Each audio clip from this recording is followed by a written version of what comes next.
Ikuzo. You came into WWE in the late 90s, and it's what we consider a greatest era in professional wrestling today. Still, did the guys in the locker room knew who you were and your pedigree from Japan and maybe from the UFC? And what was the reception you got in the locker room at the time? Yeah, they all knew who I was and where I came from. There was a tremendous amount of respect. But there was a tremendous amount of respect shown towards them too, because I knew what I was going into. They were the professionals and I was the rookie. No matter where I came from in the fight world, yeah, I was the man there. But now I'm going into this locker room where all these guys are much better than I am. They know so much more than I do. And so I had to come in with that attitude. That way it gave them the opportunity to be able to respect me and to be able to work with me. Because a lot of times guys come in from other sports and they believe they should bring that popularity with them, and that throne with them. And I didn't do that. I knew when I came in that I had to earn my stripes. I had to earn my respect and earn their trust, because wrestling is a lot of trust in wrestling, working with each other. And so I knew there was a lot of things I had to do in order to be able to get the locker room's respect while I was there working, and be able to become one of them. And I think within about 6 months, I was able to do that. Yeah. Well, yeah, but we often hear about that backstage stories in pro wrestling and experiences from tours. Apart from on-screen stuff, what would you say is the highlight of your time in WWF? Man, I was fortunate, truly blessed to have all the opportunities that I did. Because when I went in there, I didn't go in there as an undercard guy. I went in there as a main eventer. And so therefore I got to work with Stone Cold. I got to work with Bret Hart. I got to work with Undertaker. I got to work with Hunter Hearst. I mean, I got to work with Shawn Michaels. I mean, the list goes on. I worked with all of them. And so can you imagine coming in there and right away being able to work with all the top talent? I mean, it was amazing. They were all different in their own way as far as excitement for me. I would say probably The Rock, because I got to work a program with him. Mm-hmm. I was able to, experience a lot of great matches, a lot of ups and downs. We learned a lot with one another when we were working through our program, going in different directions. But yeah, it was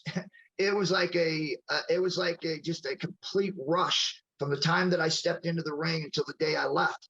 There was no slowing down. I mean, I was there for probably 2.5 years, and it was from the time I stepped in there till the time that I literally walked away, it was full go. And so I really enjoyed my time there.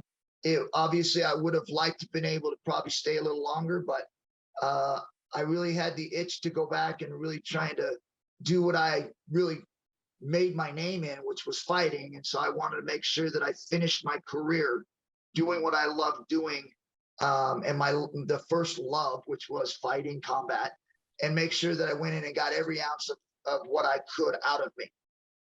Yeah.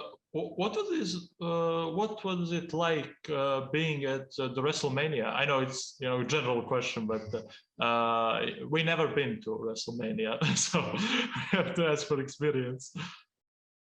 Yeah, it's a big show. I mean, you think about all the biggest shows in the world, right? I mean, this was as big as any of them. You got all kinds of interviews and press and media go hyped for 2 weeks. Then the crowd is just amazing all week long leading up into the event. It's just a buzz.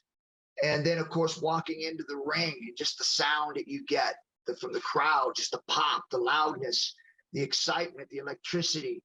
It was like a Super Bowl. I mean, like a concert. It just was so deafening and it was so loud.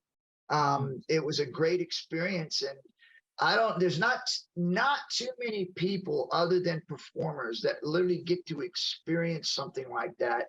And people ask me why why fighting, or why did I fall in love with fighting? And I think part of it was when I first stepped into the ring in Japan in front of 17,000 people. I won my first fight, and people started chanting my name. Wow. That rush after that fight. I mean, I've done a lot of things and I've won a lot of things, but I'm telling you, the crowd is what really pumped me. Is what really kept me driving for more and to be great, because I wanted that approval. I wanted that noise. I wanted that pop. I wanted to be great, and I wanted them screaming my name. And so I put all that work in, and it's like walking into WrestleMania. You know, I mean, like, you just never ever find anything to fill that excitement. It's just unbelievable. Yeah, like you mentioned just now, Paddy the Baddy Pimplet, best weekend in London. I mean, the biggest chant ever, maybe in the UFC. Like, how can you lose after that, realistically? You know, I think that's one thing. I think most people, either one, they rise to the occasion, or some people fall. And Paddy's a guy that's going to rise to the occasion, you know, and that's what keeps. I don't know if a lot of people understand this, but for us fighters, or for any kind of entertainers, crowd means something. I mean, like, the noise and the excitement is what really drives us. It's what really puts us out there and really want to perform and do what we do. At least for me, and I know a lot of the guys I've talked to, crowd is a big difference when they get loud. We stay genuine, uncensored and unscripted, and we always will, as we have to order our usual. Share us and subscribe us, and stay tuned until the next Wednesday. Ikuzo!